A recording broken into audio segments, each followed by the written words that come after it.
शहज़ादी Diana, जिसे अवाम की शहज़ादी कहा जाता था, अपनी मेहरबानी और शाइस्तगी की वजह से पूरी दुनिया में महबूब थी।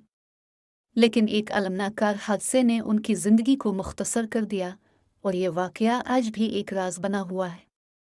29 अगस्त 1997 को डियाना की गाड़ी पेरिस के पॉनेट डी लाल्मा सुरंग में हादसे का शिकार हो गई। पूरी दुनिया हैरत और सदमे में डूब गई। लेकिन क्या ये वाकई सिर्फ एक हादसा था?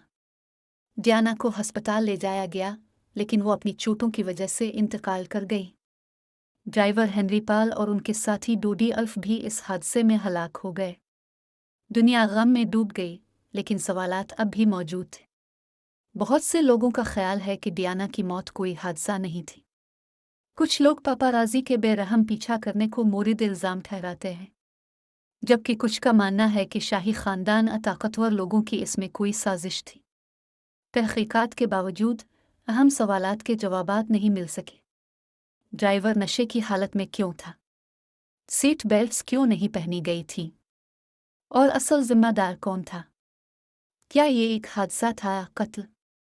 शहजादी डियाना की मौत का सच शायद कभी सामने न आए, लेकिन इनकी मीरास और उनके आखिरी लम्हात का राज हमेशा जिंदा रहेगा।